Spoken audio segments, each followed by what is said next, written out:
Namaste and good evening. We'll start the class with the prayers. Om Guru Brahma Guru Vishnu Guru Devo Maheshwaraha Guru Sakshat Parabrahma Tasmai Shri Gurave Namaha.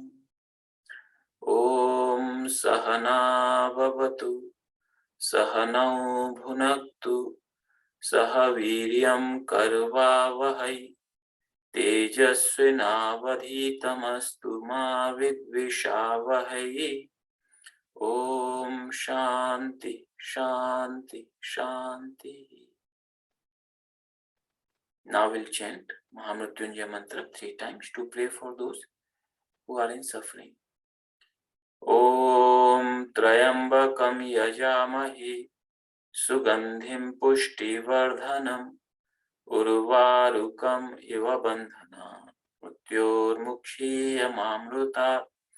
Om Trayambakam Yajamahe Sugandhim Pushtivardhanam Urvarukam Iva Bandhana Mrityormukshiyamamruta. Om Trayambakam Yajamahe Sugandhim Pushtivardhanam Urvarukam Iva Bandhanan Mrityormukshiyamamruta. Om Shanti Shanti Shanti.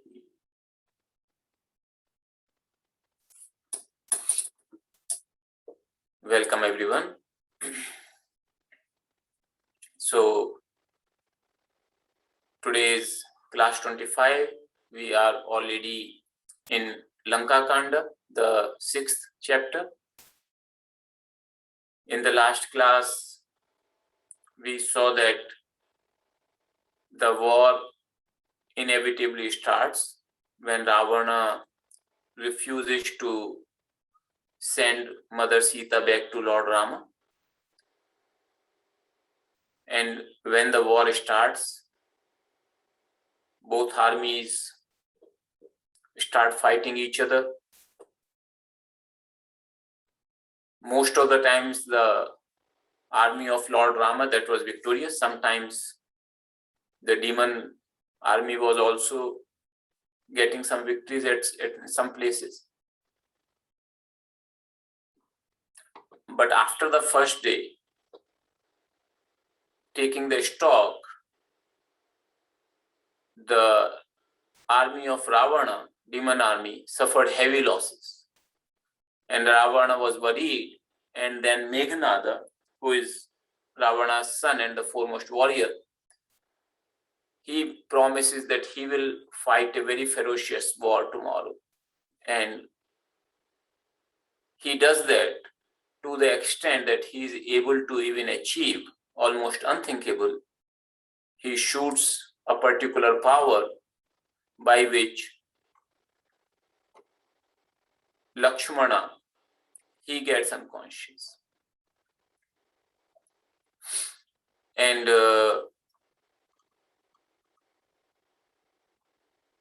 it is Lord Shiva is telling Mother Parvati that is it ever possible, because Lakshmana is considered the incarnation of Sheshanaga or Ananta, that is it ever possible that one who is responsible, whose fire from his mouth destroys all the worlds at the time of final dissolution, is it possible that one who is dead can be defeated by anybody? But it happened, this is just a play, and this only one who has the grace of Lord Rama can understand this kind of happening. Finally, at the end of the day, Hanumanji, he brings Lakshmana's unconscious body. When Lord Rama saw that, he felt extremely sad.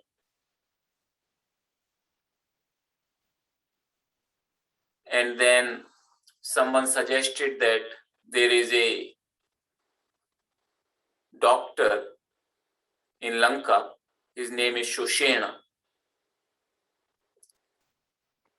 If somebody can call him, he might know how to treat. Immediately, Hanumanji went there and he brought Shoshena, because he was sleeping at the time. Instead of trying to create any disturbance, he brought Shoshena along with his house itself. When Shoshena came to Lord Rama's camp, he realized where he was. He bowed down to Lord Rama, and he just at that point of time wanted to perform his duty as a physician rather than as a part of Ravana's kingdom. So for him, Lakshmana was a patient and he wanted to treat him. So he suggested that the only solution is a particular herb. That herb is found in Himalayas.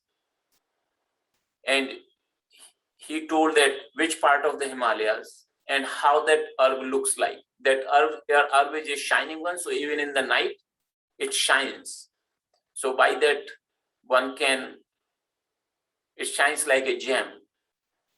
One can bring that herb. And he says that the condition is that this herb has to be brought before sunrise. It's already night. It's already, the previous evening was already there. So he said it has to be brought before the sunrise, otherwise there is no possibility of saving life of Lakshmana. So everybody instantly knew only Hanumanji can do that, to bring that herb from Himalayas all the way so far and before the sunrise. And immediately Hanumanji, keeping Lord Rama in his heart, he started. So Hanumanji's power was infinite whenever he was engaged in the work of Lord Rama. Nothing is impossible for him. So he started, and in between, Ravana had some spies. They informed all these happenings, all these developments. And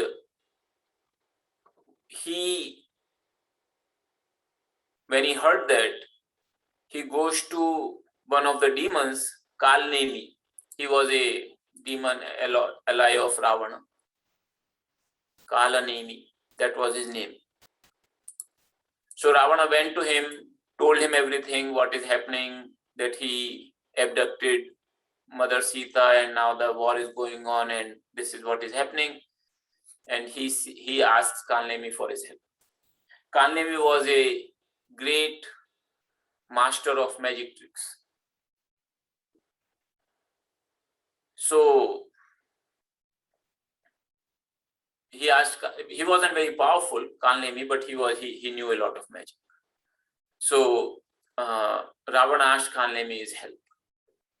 So first Kalnemi tries to dissuade Ravana from taking this course. He says, look, the one who is the Lord of all the universe, is there any possibility of you winning him in the war? Is it not like a foolishness? You are putting the whole demon clan at the doorstep of death. And you are talking of stopping Hanuman somehow or the other. The one who came alone to your city, killed your son, burnt the whole of your city in front of your eyes, and nobody could do anything. Do you think it's possible to stop him? And so Kalnemi suggests to Ravana, it's better that you return Mother Sita and seek forgiveness from Lord Rama. And Ravana was furious when he heard that. He said, if you don't obey what I tell you to do, I'll kill you right here. And when Kalnemi heard that, he decided that instead of dying from the hands of this demon, this sinner, it's much better to die from the hands of Hanumanji, who is the messenger of Lord Rama. So what he did was, on the way, when Hanumanji is going to take these herbs from the mountain, on the way somewhere, he created this beautiful ashram. So there was a lake, there was a house he had created for himself, and he himself changed his form into a mendicant, a sadhu, who is busy in meditation. So in this fashion, he created this nice, beautiful ashram kind of place there.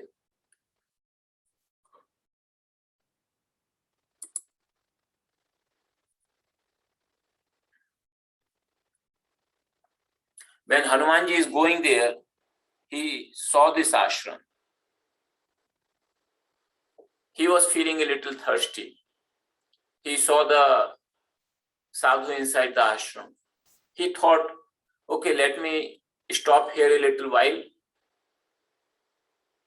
drink some water, quench my thirst, and then I'll go forward.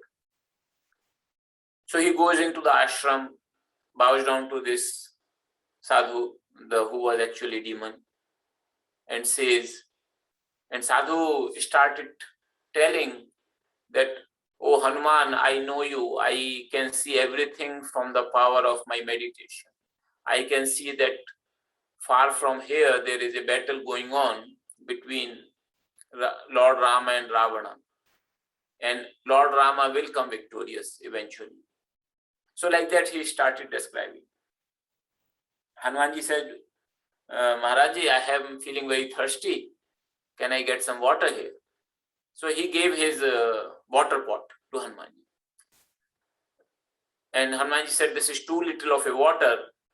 My thirst will not be quenched by this much. So then he pointed Hanumanji to the lake. So Hanumanji went to the lake.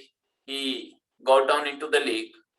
And there one crocodile, a female crocodile, she catches the foot of Hanumanji. So Hanumanji kills this female crocodile. She was actually a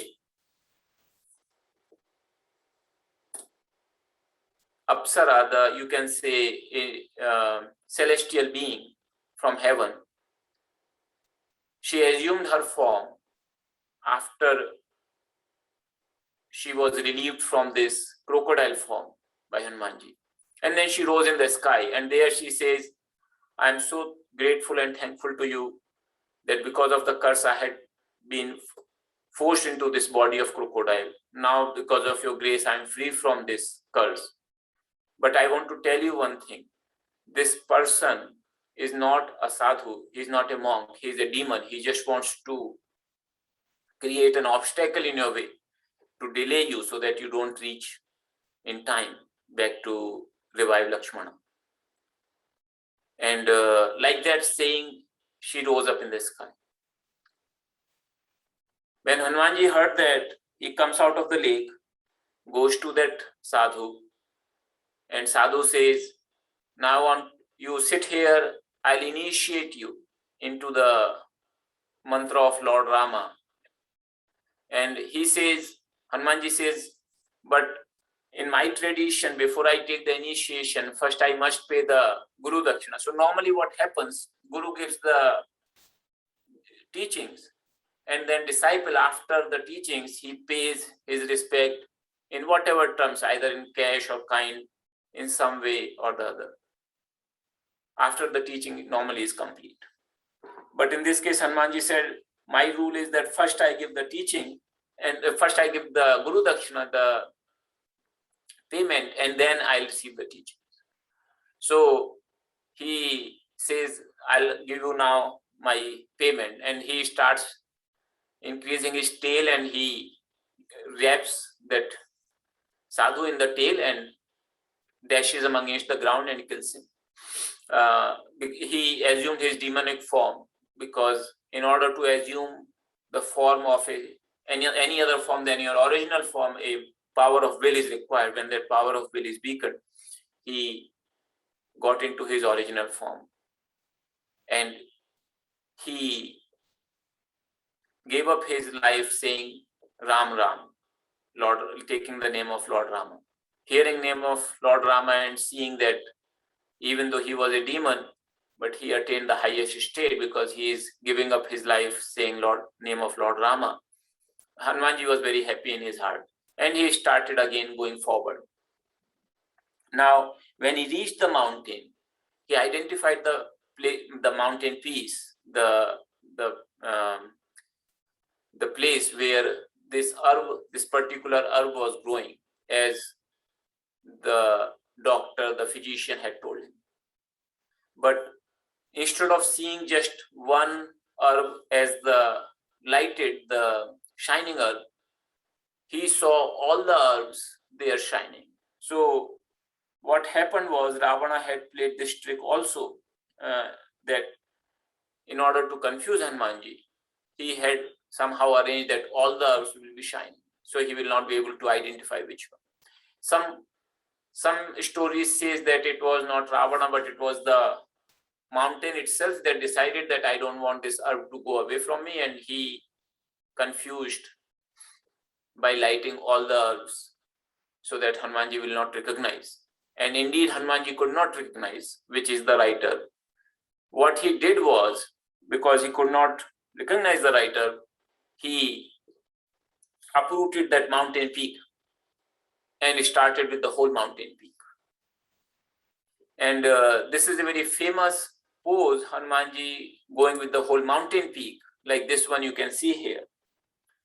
And in many of the temples of Hanumanji in India, you will find this image that Hanumanji flying, carrying a mountain peak in one of his hands. So it's one of the famous images of Hanumanji. And while he is coming back to Lord Rama, he is passing over Ayodhya. There, Bharata, the brother of Lord Rama, he is living there as a representative of Lord Rama, because Lord Rama is absent from Ayodhya.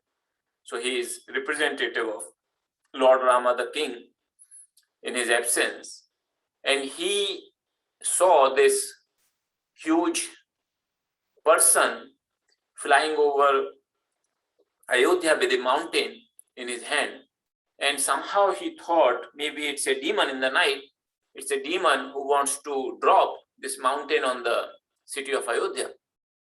So what Bharata did, he shot an arrow at Hanumanji.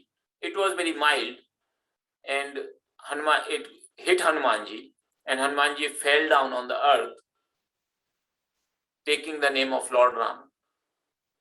He fell down unconscious on the earth. But the way he fell down in such a manner that the mountain, he still kept his hand up, which was with the mountain. So mountain did not come down. So there was no harm done there. But he himself fell down.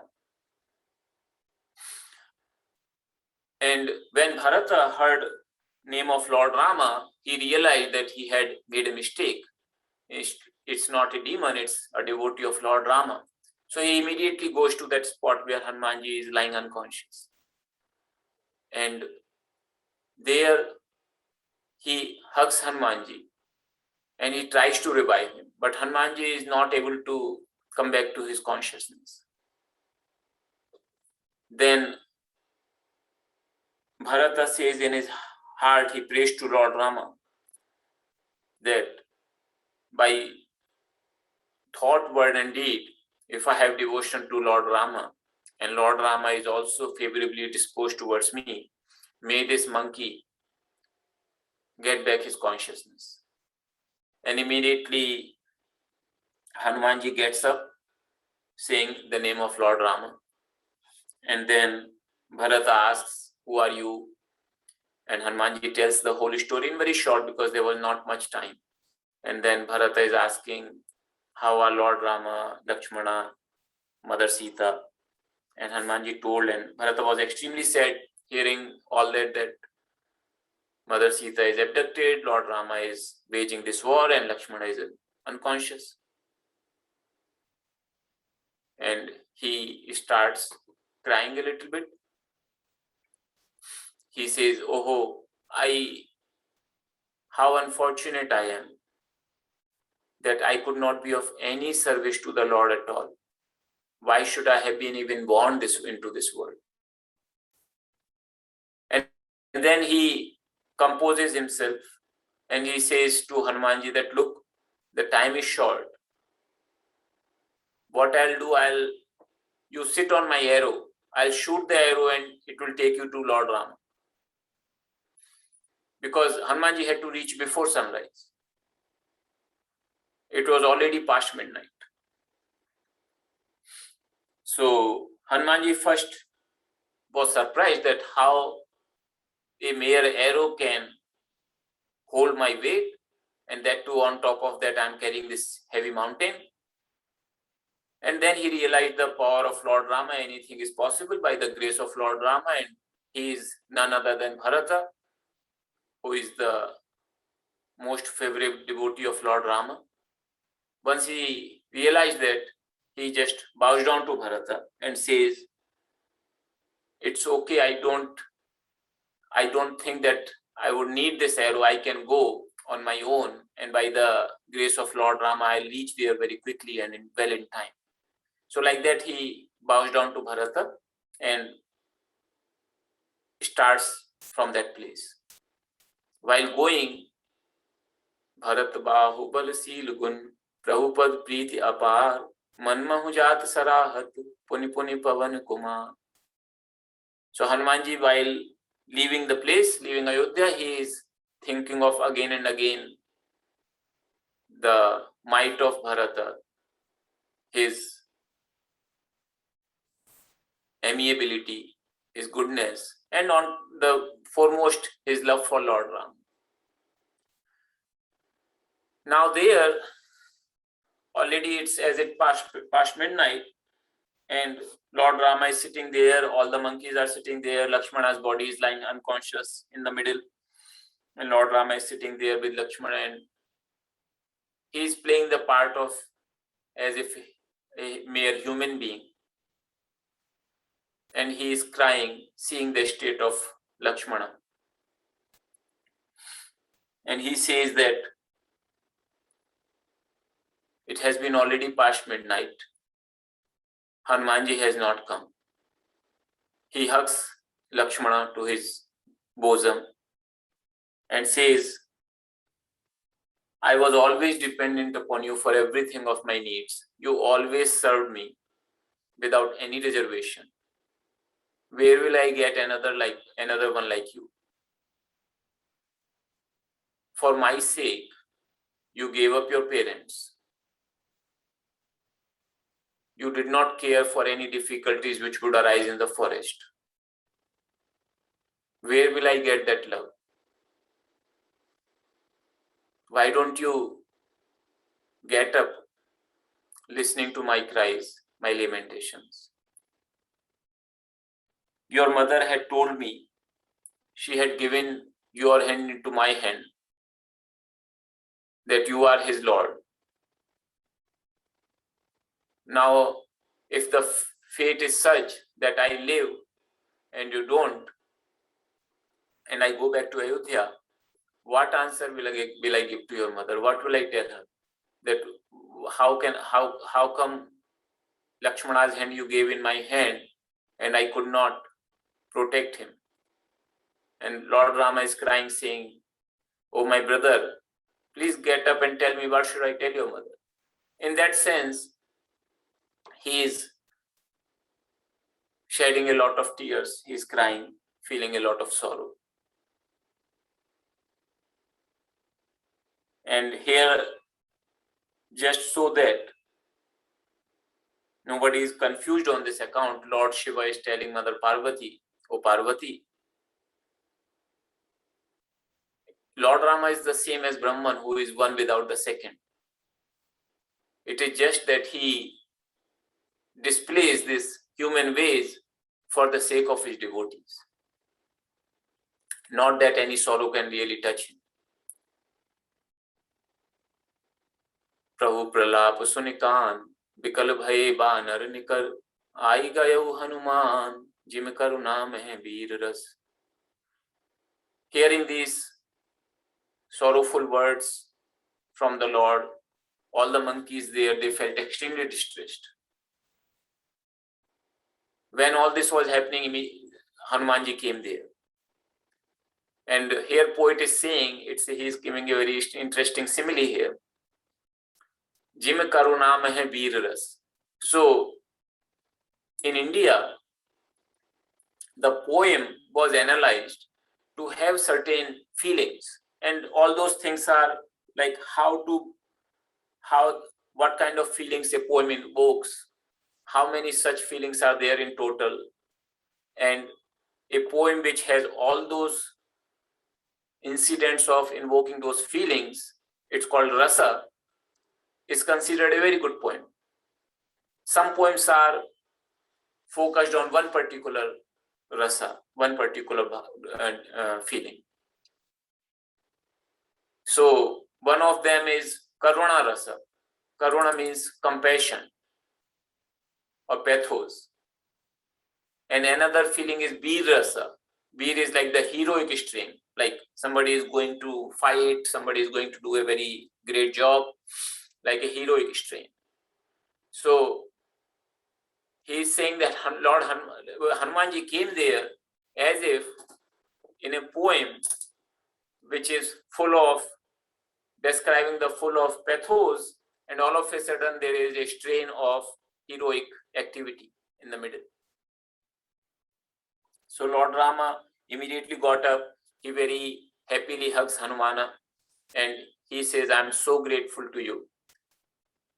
Immediately the physician who was still there, he saw he could easily identify the writer, and then he gave that herb to Lakshmana, and Lakshmana gets up as if nothing happened. And Hanumanji, then everybody was very happy. Lord Rama was very happy. All the monkeys, everybody was very happy. And Hanumanji took again the physician back along with whole his house and placed him in Lanka exactly in the same place as he was there before. When Ravana heard the reports from his spies that what has happened, Lakshmana is again revived back to consciousness, he felt extremely sad and miserable. He did not know what to do in this case. So now he goes to his brother Kumbhakarna. Kumbhakarna is a very mighty warrior. If you remember from the earlier, when I was telling you the story of birth of Ravana and Kumbhakarna, Kumbhakarna literally means whose body is so huge that his ears like the water pot, as big as like the pot. So that's the literal meaning. He had an extremely huge body. He had a very dark complexion. So when he is walking, as if a black mountain is walking. And when Ravana, Kumbhakarna, Vibhishana, these three brothers, they were doing the severe penance and meditation to seek the boons. Ravana sought the boons that I should be victorious over everybody and I should never die. Lord Brahma, who came there, he did not give him that boon. He said, everybody has to die, whoever is born. So you ask for some limit. So Ravana said, okay, except a human being and a monkey, I should not be defeated by or killed by anybody. And Brahmaji said, okay. So on the power of that boon, he won over all the other worlds, like all the other demons and gods and whatnot.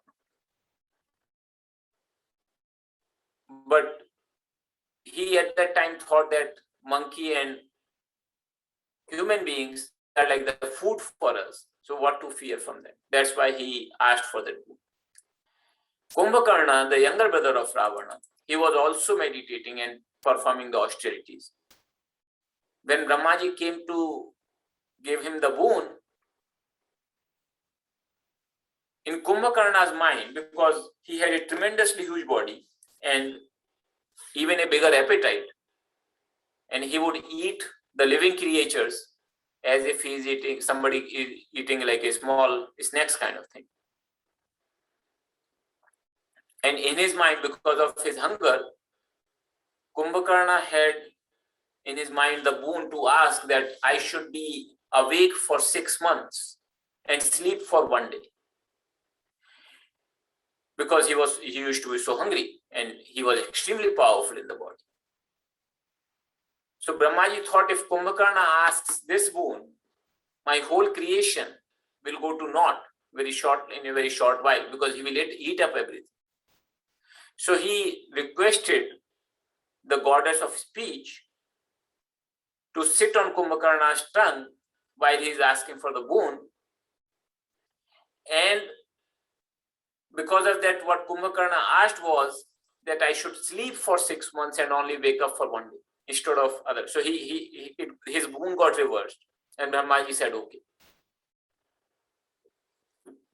So Kumbhakarna used to sleep for 6 months and then will wake up for 1 day. That 1 day he will eat so much, Ravana would supply like all sort of animals to him to eat.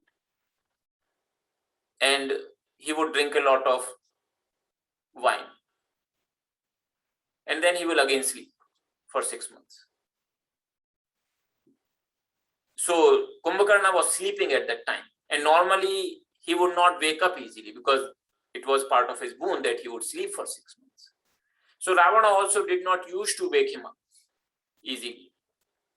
But now at this point of time, he didn't have any other go. He had to, because all his major warriors, they were either gone or becoming ineffective against the fighting, against Lord Rama. And Ravana wanted to take help of Kumbhakarna. It's not written in Manas, in this book, but it is said that Kumbhakarna also had this boon that in 6 months sleeping and 1 day when he wakes up, that day he cannot be killed. He will not be defeated or killed by anybody. But if he is woken up any other day, then that will be the day for his death. So this time Ravana felt that he needs Kumbhakarna's help, because Kumbhakarna was so mighty. So he made a lot of efforts to wake him up. A lot of drums are being beaten and everything is going on, and Kumbhakarna is not waking up. A lot of water is being thrown on him. And finally people, even it is said in the story, some stories, that even he let the elephants go over his body, and Kumbhakarna still did not feel much anything. But finally, Ravana continuously kept making these kind of efforts, and Kumbhakarna finally wakes up. When he wakes up, he is immediately feeling extremely hungry. So Ravana had already arranged everything. He had arranged tremendous amount of animals and drums of wines, and Kumbhakarna was swallowing everything.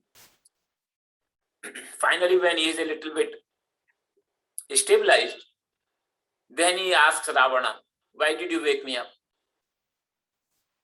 And Ravana says, he tells the whole story, because Kumbhakarna was sleeping, he did not even know what was happening in meantime. So Kumbhakarna was told of everything. Ravana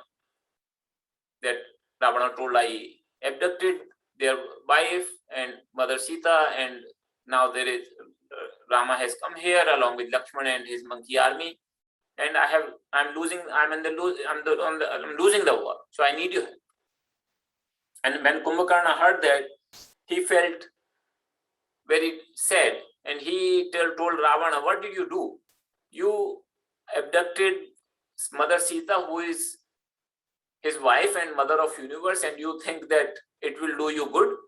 What a fool you are. And Ravana,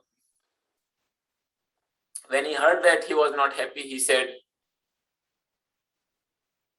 if you don't want to help me, that's fine. But I woke you up so that you are my brother and you will help me in this war.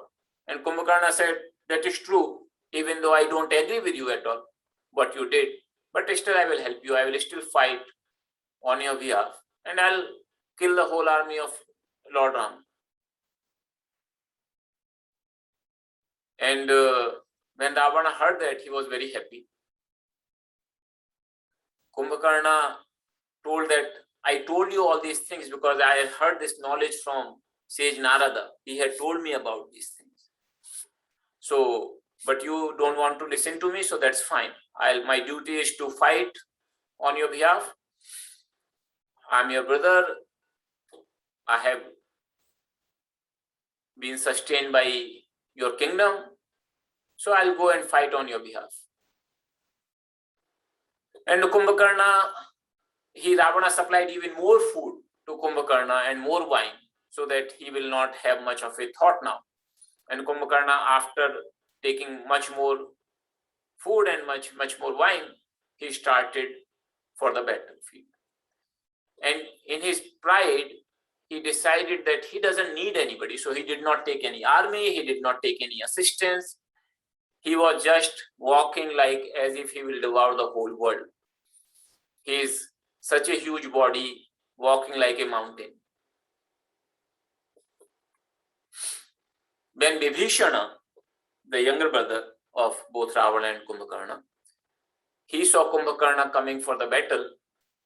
So first he knew Kumbhakarna was not as proud as Ravana. He was just proud of his strength, physical strength.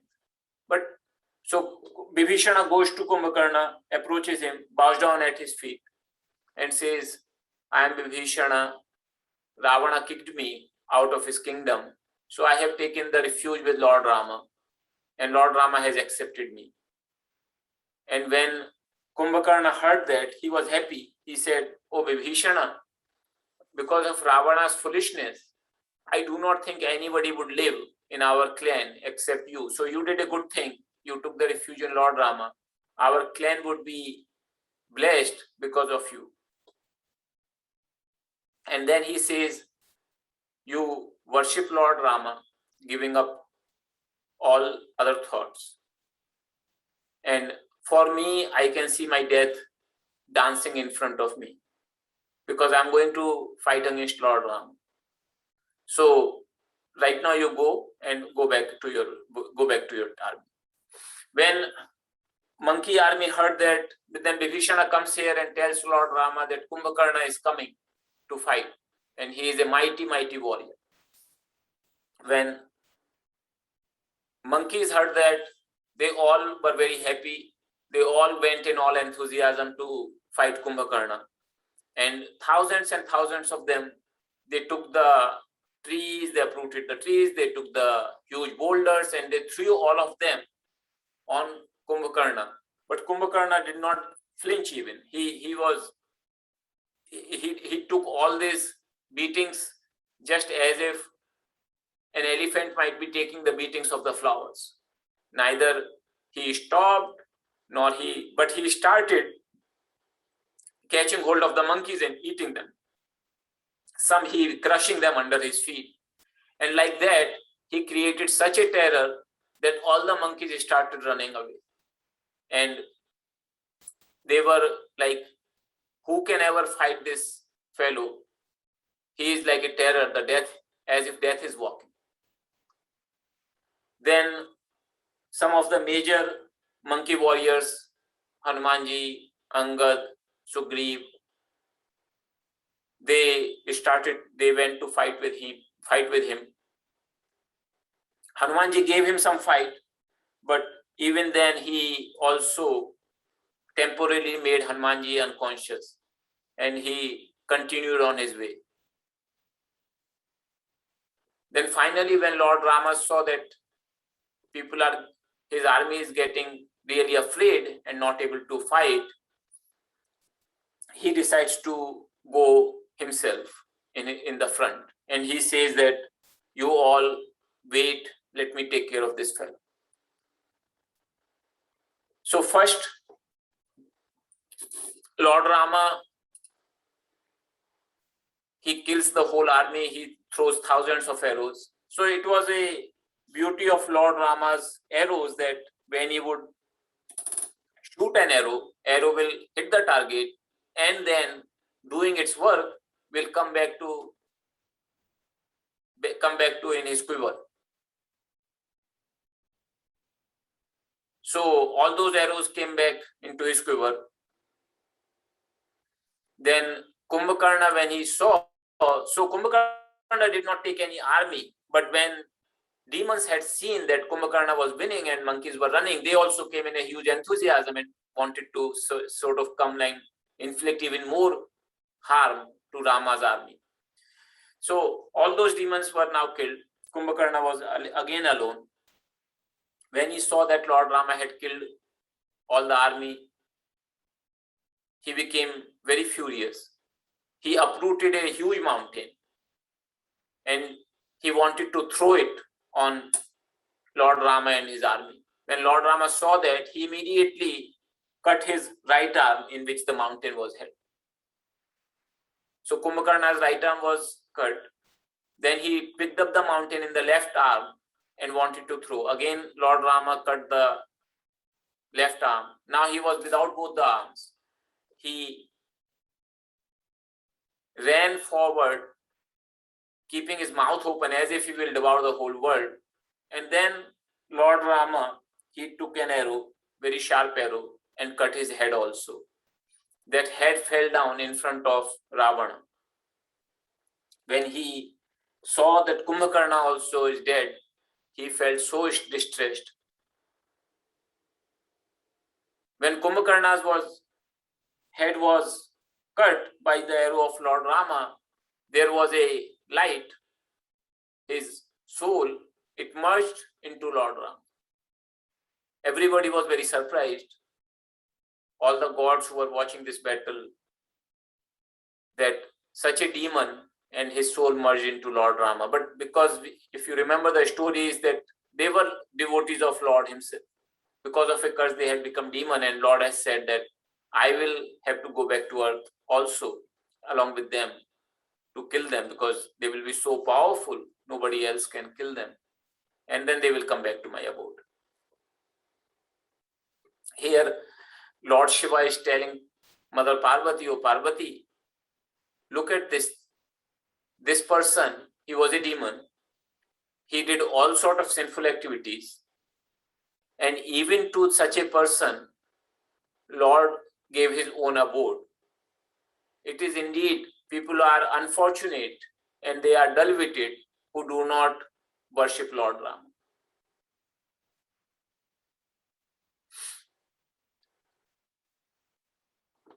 So,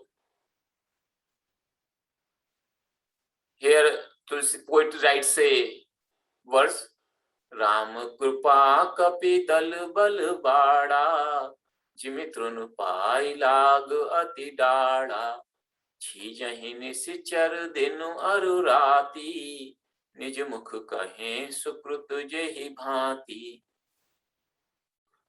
He's saying that the army of monkeys, army of Lord Rama, they became stronger and stronger as the days of the battle went on. Just like the fire blazes up when you feed it with more and more straws.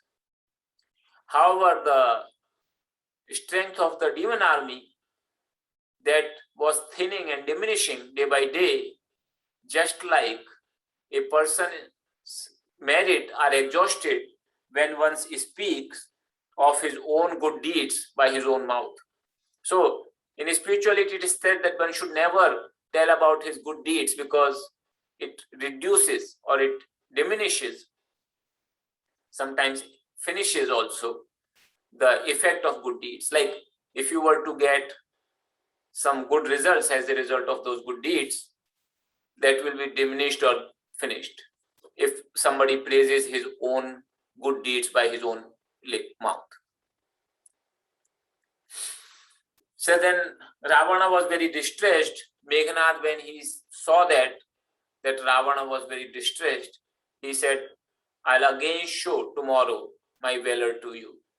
I'll go there and I have a very special chariot It's a very magical chariot I attained after a lot of austerities. Even you haven't seen that. I haven't shown it to you. It is so powerful. I'll use that and I'll create a lot of trouble for Lord Rama and his army. So Meghnad went next day into the battlefield, and he had this magical chariot which could fly. Not only it could fly, it could be invisible. So, and he could throw like a tremendous amount of weapons, almost an infinite supply of weapons from that chariot. And because that was not available to him every time, because he had to meditate, but it was available to him for that day. And because he was invisible and he could just throw a lot of different kind of weapons from that, the whole monkey army, they felt extremely distressed because they could not see the enemy. They could not see the direction from which the weapons are coming, as if the weapons are raining upon everybody. And when monkeys are going into the sky, they cannot see Meghnad.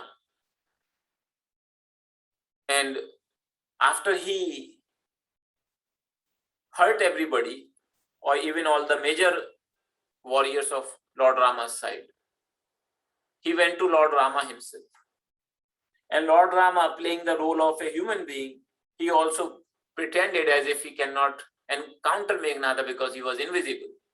So Meghnada threw some special arrows on Lord Rama, which became like a serpent when they touched the body.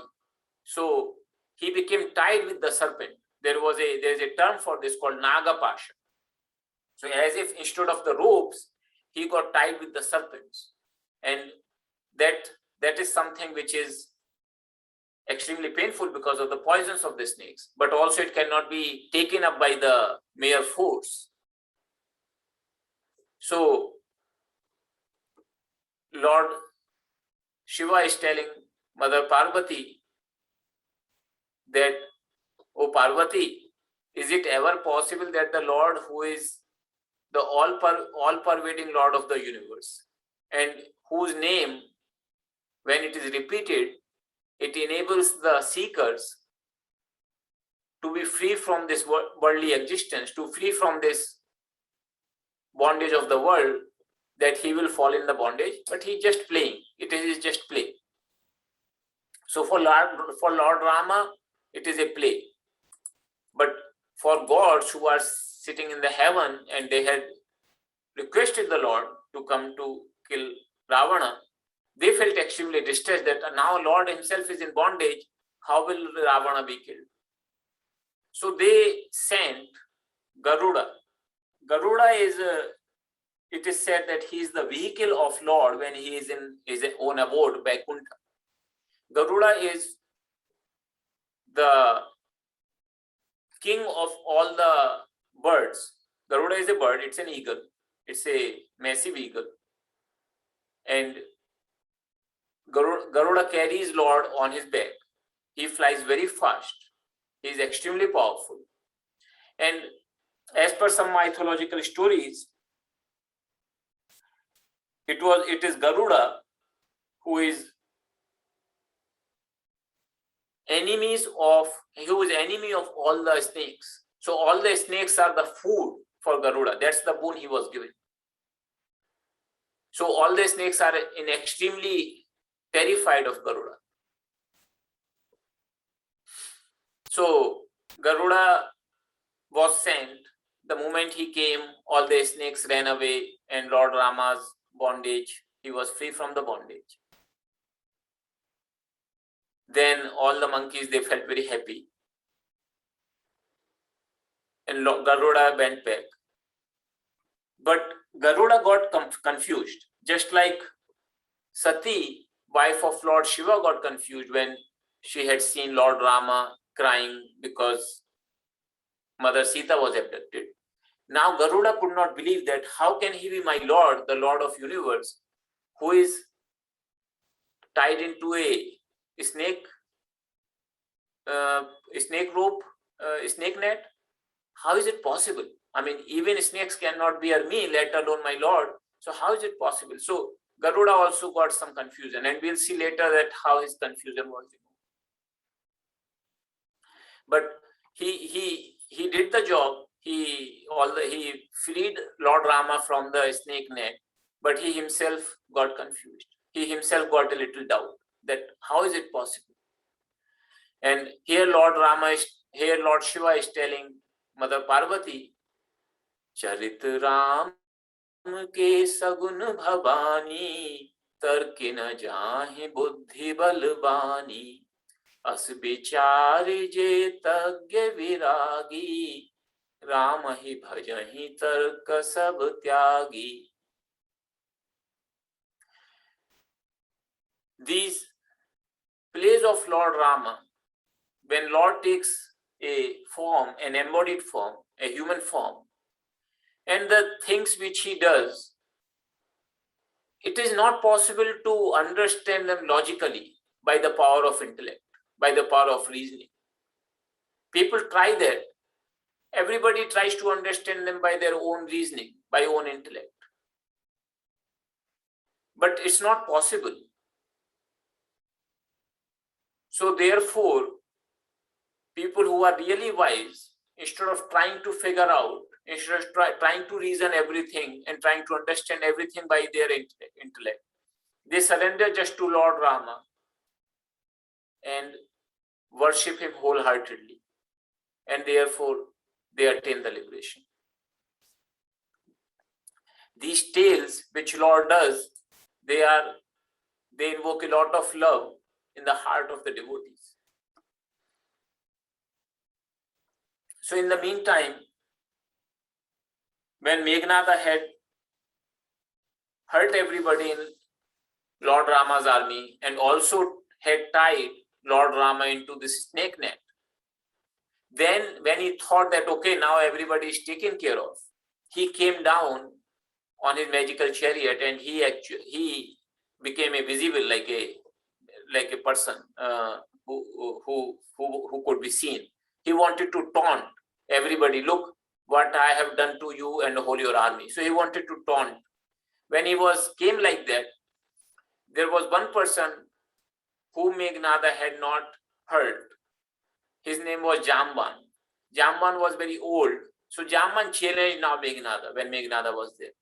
And Meghnada said, what? You are challenging me? I had left you because I thought you are too old. So Jamban said, I'll show you now my strength. So Jamban hit him very hard. He was still very powerful even though he was very old. Meghnad could not handle his fist. And then what Jamban did, he lifts Meghnada from using his legs and throws him towards Lanka. And Meghnada falls down in front of Ravana. He does not get killed because he had a boon, but he gets a little unconscious and he falls down in Lanka.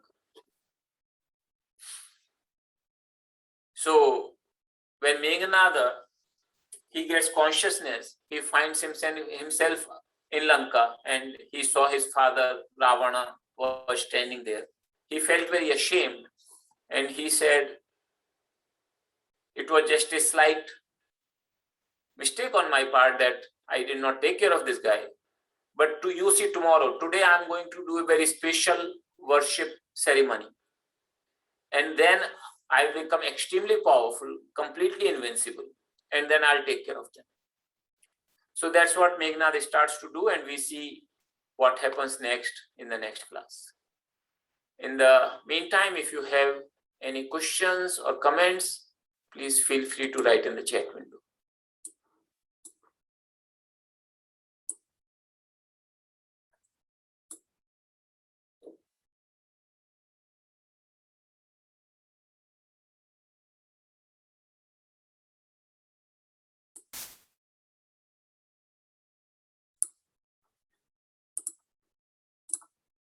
So we'll close the class with the prayers.